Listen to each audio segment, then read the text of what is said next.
Hello and welcome to my channel, I Win to Lose Gaming. In today's video, we'll be taking a look at the pretty new waifu collector extraordinaire, Eversoul.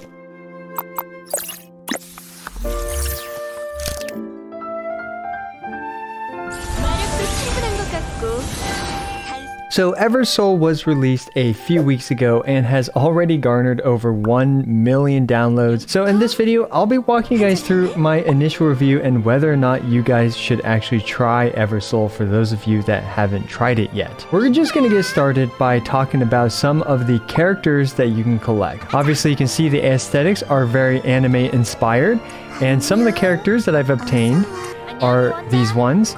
Now you'll notice a pattern with the characters that I have. I somehow ended up just getting a whole bunch of elves. So my main team is literally just 5 elves. But really quick, this video is sponsored by Eversoul. However, they just wanted me to showcase a few things and then to provide you guys with my initial review of the game. If you like what you see, a link to download the game will be down in the description below. Right when you get started with playing Eversoul, you actually get endless infinite rerolls in order to try to get the epic character that you want. Now, I kept going until I got Vivian because, yeah, I really like her extremely large hat. Vivian just happens to embody the large hat persona extremely well, and it also helps that she has this silly little chicken. But really the real reason I chose her is because of some of her abilities. She increases the entire team's speed by 15%, and she has a pretty good nuke as well. Anyway, as I was saying, you have infinite rerolls to get the epic rarity character that you want, and characters are divided into a few different rarities. We have epic, and then we have the rare characters. That one I've enhanced to an epic, but this one is still a rare. So there are also 6 factions in the game. There's human likes, which counter beasts, which counter fairies, which counter undeads. For those of you guys who have played other AFK style games, you'll probably be familiar with these types of systems. We have the angel and demons as well. They do 25% additional damage to each other. So let's also talk about the summoning in this game because as I mentioned, when you start off the game, you have infinite summons to get the character you want, but what about the actual banners themselves? So the first thing that I notice about this game is when you start playing this game, especially right now that the game has been out for a little bit, you get around 80 free summons right off the bat, like right after you finish the tutorial and all that stuff, and you're able to click through a bunch of the stuff. Because other players' progressions, like other whales and stuff, when they progress, you get to collect some gems from their earnings, or whatever these are called, Everstones, from their earnings, and that ended up being roughly 80 entire summons. From what I've seen, the banner rates are quite good. Epic rarity characters are at 4%, which is pretty high, so roughly 1 in every 25 summons you will get an epic character. And on the normal banner, you actually have a hard pity of, I believe it's 30 summons. Every 30 summons, you can get a hard pity and you will gain an epic character guaranteed. So let's actually just do just a quick summon session until we get our epic character. We actually have another 35 basic banner tickets already, which is pretty crazy. And I want to show, so this one turned epic just now at the very end, which is pretty cool. So we do get to see an epic character introduce themselves. Every rare and epic character has a pretty awesome kind of introductory animation like this. You can really see the high quality graphics, 3D anime graphics, and even these rare characters like this, they have awesome animations and introductions, like this ninja paw girl. She's a beast, as you can see, and the factions really do have a lot of influence on their appearance and stuff. Furry lovers and stuff will definitely appreciate the beast faction. And this is an epic character. Let's see who we got. I think it's a new one for me. I have not seen that. Oh yeah, I did not get this character before. So we got Haru, who just popped out of a giant earth snake thing. Very cool. So yeah, just like that, we already got an epic character, and yeah, it looks like the hard pity is 30. So you're going to be getting epic characters quite frequently.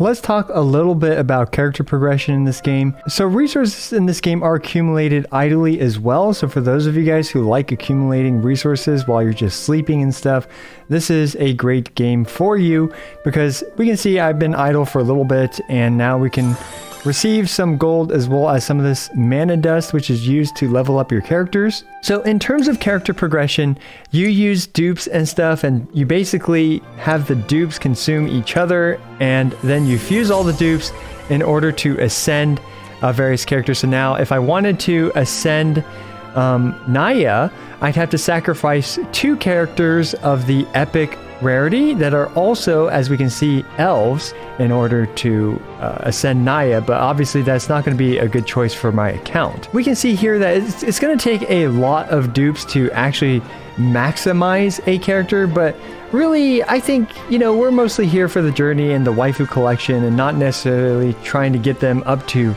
a transcension level, which I can imagine is going to take you know, quite a while to say the least. Next, let's talk a bit about combat. So this is kind of the general progression section where you just try to get as far as possible in this. And when we enter, a big part of this game is actually building your teams. And we can see here that I have 5 of the same type. In other words, 5 of the same type of race or species or whatever they're called, factions. And because I'm using an all-elf team, I get this bonus of plus 25% attack, plus 25 HP. Of course, you're going to be at a big disadvantage if the enemy team is filled with a bunch of beasts. After that, we can also change formations, which provides different buffs based on where your characters are placed. And speaking of which, I'm actually going to want to move my ranged characters to the back. So now we have my 3 ranged characters in the back. My 2, even though she's kind of ranged, but she almost functions as a melee character for me because I don't really have any other melee characters besides this one. And I'm just going to use the basic formation. We can see the front row gains some defense and HP.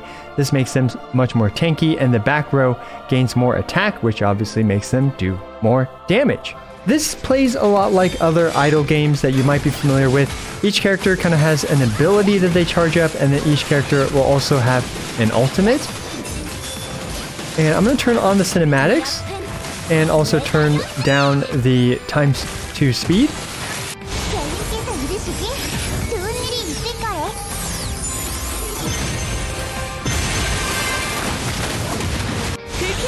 And we can just take a moment to really appreciate each of these characters' animations. It's clear that they went all out when it came to giving each character a lot of character, as well as their own beautiful cutscenes and animations. Of course, you can turn off these cutscenes, right? Because you don't want to watch this every time you play this game all the time, right?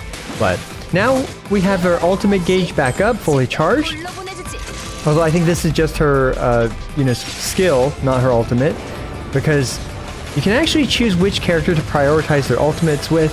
And right now I have this character prioritized for her ultimates, which she's going to use. There we go. So this character puts all the enemies to sleep and hits every enemy on the screen, or, you know, just on the battlefield. I like her ultimate, and I'm not really sure, like, from a meta perspective, you know, how great or amazing it is, but at the very least, for now, for my playthrough, it has been serving me extremely well. Of course, you can also turn off auto, which is a good idea. And oh dear, that camera angle. Might have to add a square of family friendliness for YouTube there. But that's also another thing about this game. It does not shy away from the fan service, which is greatly appreciated. I think a lot of games have been shying away from it, but not this one.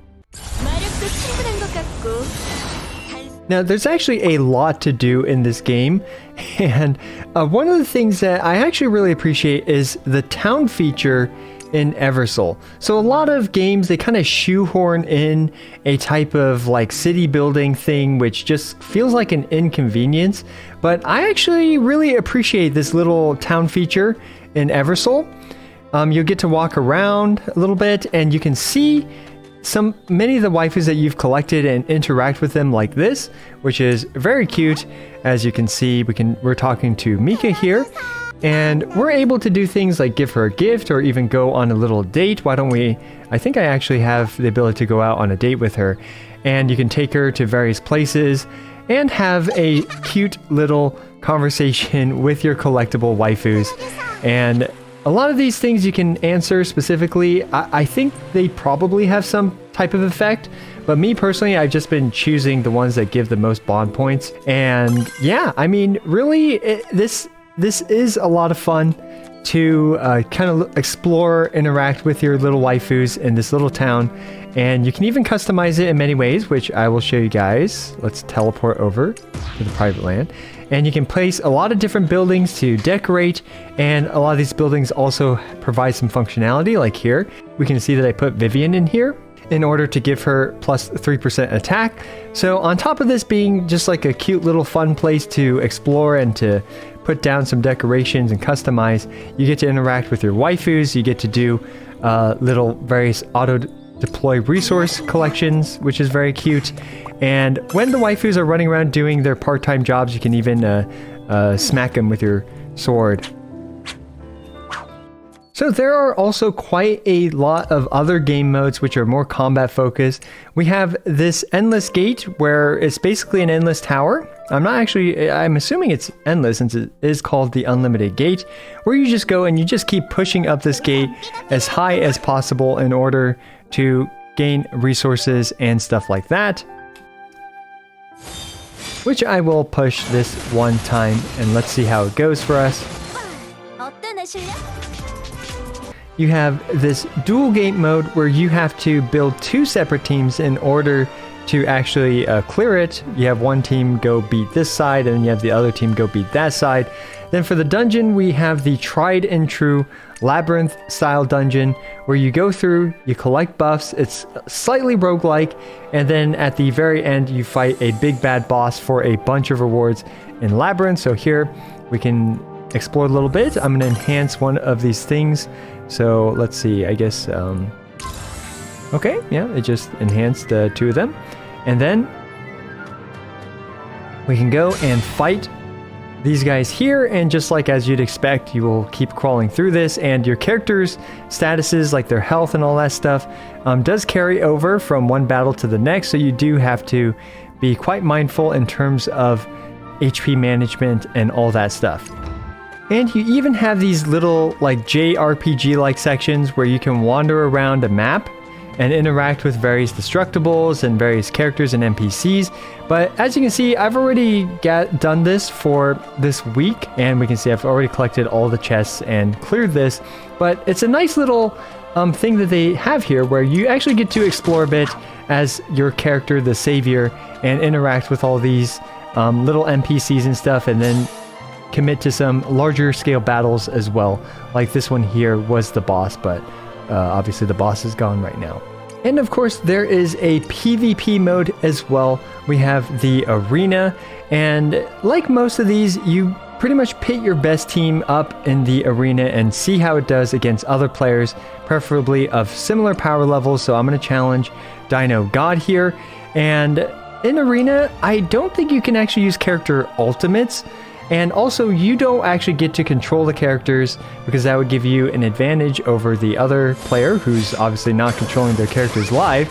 And your characters will just kind of do their abilities and stuff on their own. And you even have the nice quality of life ability to skip the battle if you want to, which we can just click skip and it will skip the battle. And as we can see, it looks like we did indeed win this battle.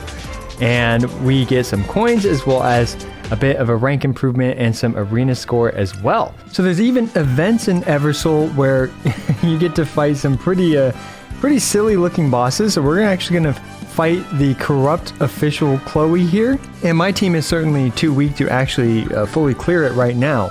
But we can still get some rewards just by actually fighting it.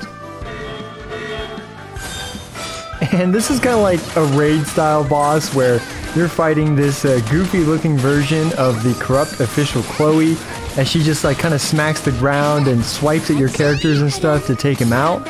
I absolutely love like just like silly little battles like this. They really do add a lot of character and humor to the game. And it's also great to see like the game doesn't always like take itself so seriously, so you can always get a good chuckle every once in a while when you're playing a game like this.